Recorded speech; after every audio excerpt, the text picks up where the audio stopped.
found something interesting that I want to share with you guys. This is an interaction between Dr. Siegmeister's reader and himself. Start from here. Some years ago, the author received the following interesting letter from a reader of this writings. July 29th, 1936. Dear Dr. Siegmeister, I was wondering if the draining at any time of the lecithin and phosphorus and other valuable substances during any sexual act hindered achievement of the higher intellectuality, and if the brain and body were debilitated. Please answer this very important question. I am having great difficulty to understand how a person as myself can store vast amounts of sex forces without expending it.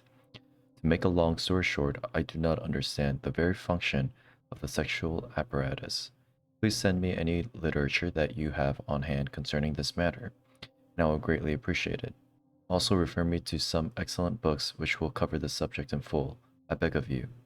Do not neglect answering any question asked in this letter. Thank you. To this letter he made the following reply. Dear Mr. L., you ask whether the draining from the body of lecithin and phosphorus through the sexual act will hinder the highest intellectual achievement and debilitate body and brain. Most definitely this is the case. Read my article on Do Neurosis and Psychosis Have a Chemical Origin? In the June 1936 issue of The Modern Psychologist, in which I show that the loss of these nerve and brain foods through sexual indulgence in any form deprives the nerves and brain of needed nourishment and leads to nervous and mental disorders. Our insane asylums are now overfilled with the victims of thoughtless sexual indulgence, which has withdrawn valuable nutrients from the brain and disordered its functioning.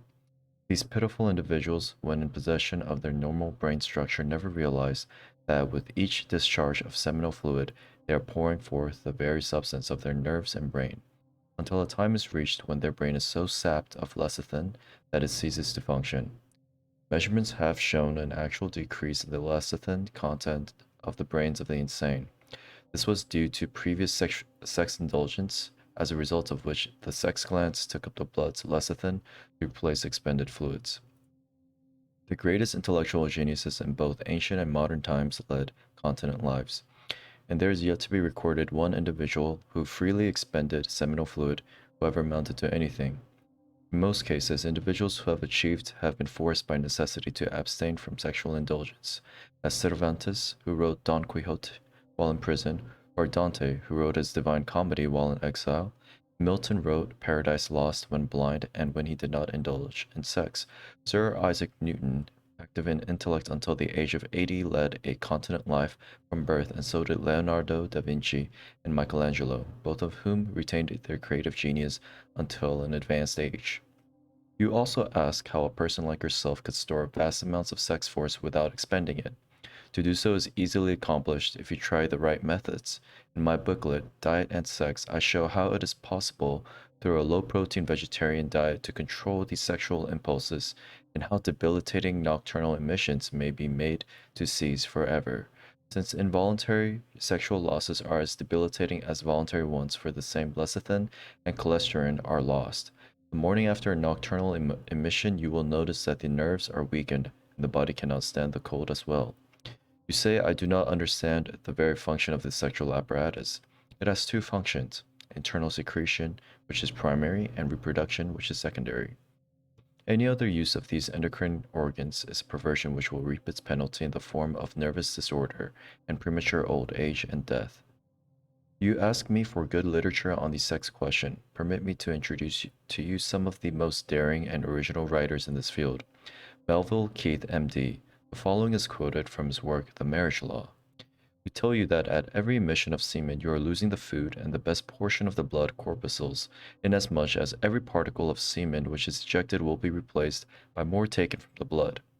This is enough to convince you that when you are ejecting the semen which should stay in the body and become reabsorbed so as to go and form the oil for the joints, new muscles, the brain material, as well as every other part of the body, you're really destroying or throwing away your life. You eject the substance of the synovial fluid you sent forth to gratify a moment's passion, the very material of which the brain is made. This is a fact which you will acknowledge when you consider that all the semen is the material of which all these substances are made and supplied.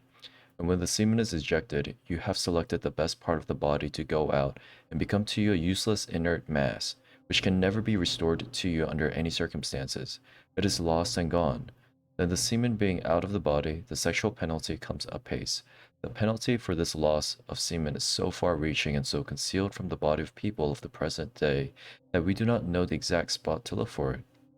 But we tell you, when you see paralysis, palsy, apoplexy, rheumatism, brain softening, bent shoulders, and haggard face, when you observe a young old man and the dried up young lady in all of these cases, and in dozens of others, you may set it down that there have been sexual losses and a waste of the bodily substance from the sexual orgasm. You will see this penalty all around you, and there is no place where you may go, but you will see the fruits of this sexual indulgence to excess. The penalty may be denied, and all these diseases may be attributed to every other cause under the sun, but you will be right in laying it at the proper place, and that is to the sexual drain which has sapped the blood corpuscles of the victim before you. We assure you nothing can be so very enervating as the sexual excess, and any sexual mating is an excess, providing it is not for the purpose of having children. The penalty for the disobedience of this law is in the shortened lives and the increased amount of disease which are everywhere around us. The resemblance of the sexual orgasm to the epileptic attack has been noted by many authors. The sudden withdrawal of calcium produced by the seminal discharge biochemically produces the tetany-like symptoms of the orgasm, which are so similar to those of the epileptic attack, which usually follows it in those who are constitutionally predisposed. According to Acton, the sexual orgasm resembles the epileptic attack both in its phenomena and its effects. Mental habitude and physical prostration following the discharge of nerve force characteristic of an epileptic attack also follow the sexual orgasm. The latter profoundly affects the whole nervous system with such intensity that Acton says that it is only mature individuals who can bear even infrequent acts of copulation without more or less injury. In young persons, all the vital powers should be conserved for growth and development. Dr. Daylance observed that epileptic attacks often follow coitus, as was the case with Napoleon. He says, there are some individuals who are susceptible to epilepsy that they have a regular attack of it whenever they indulge in sexual intercourse. That individuals subject to epilepsy are likely to have an attack when under the influence of sexual excitement is well known. It is related of the first Napoleon, who is as well known, was subject to epilepsy, that he experienced a paroxysm every time he attempted copulation.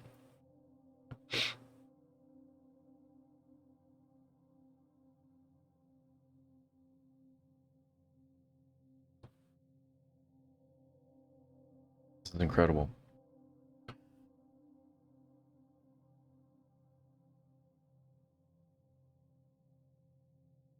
If you're retaining, more power to you. Keep pressing forward. Thank you.